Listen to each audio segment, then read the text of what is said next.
Welcome to this week's Reporters Roundtable. I'm Keenehan with Sarandon, Raboin, and Amna Subhan. Everyone had to deal with change in 2020, and journalists are no exception. So if you turn on the TV, stories look different, sometimes they sound different, and of course, we've all gotten accustomed to filming in our homes like we are right now.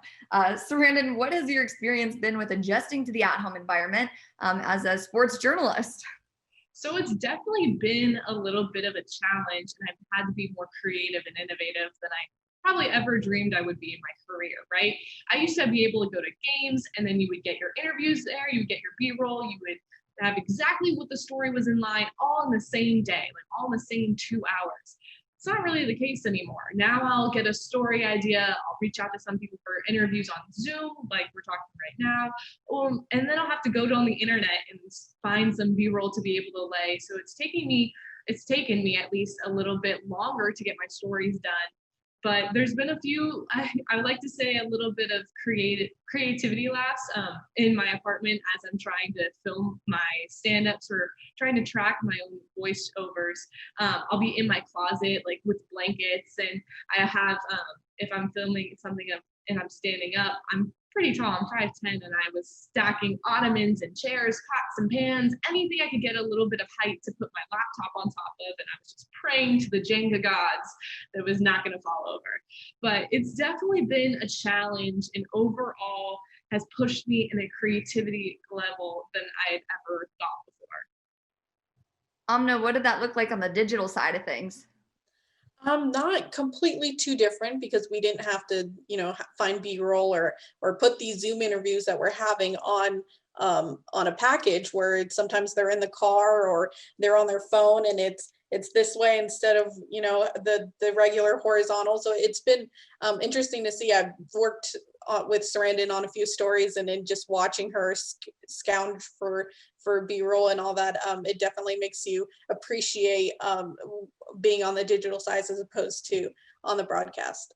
Yeah, it's definitely been tough. I mean, I've even had my own experiences with, instead of, going out and filming something for an hour, instead I'm sitting there for maybe 3 or 4 hours animating something or making a graphic for it so that I can just cover the time allotted in the video. So no, it's been very tough. But besides us having to kind of transition into a home environment, the industry has also gone through some pretty significant changes in 2020. There's been a lot of turmoil that has led the industry to really adapt.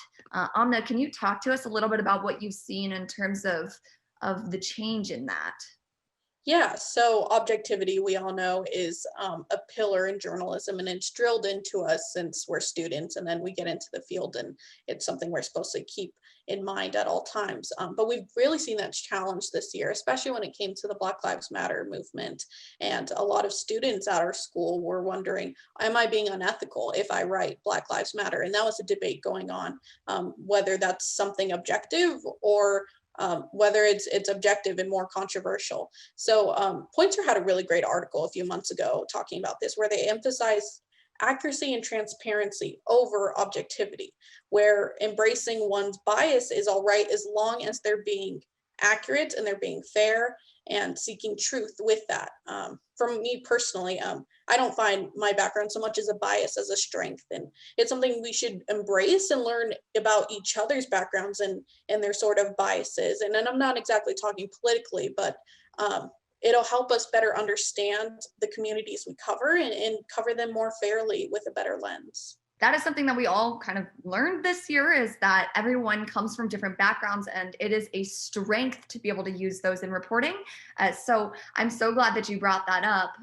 In addition to that, the dynamic of journalists have really changed in society as well, just because there has been a much larger amount of distrust in journalists in the year of 2020, somewhere between the pandemic, it being an election year, and President Donald Trump's fake news kind of push that he has had over the course of the past few years. It's been a really hard year to be a journalist.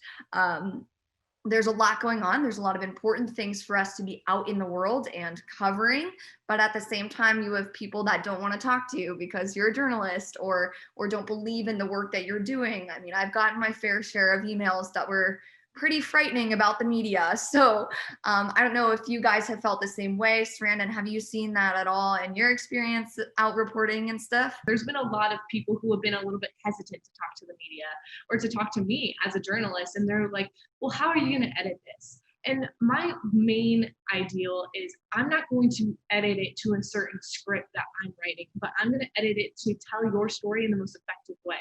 It is still your story, and I want you to tell it in your words. That's why I'm talking to you, and I want to get your voice out there to something that should be heard. Yeah, I really feel like it's that moment where we really have to ensure people, you know, we're giving a voice to the voiceless, and that's our job, and we're trying to help you and share your story and vocalize it.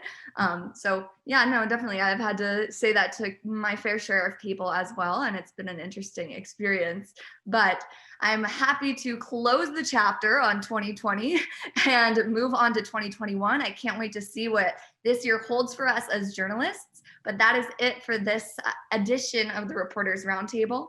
Thanks for joining us.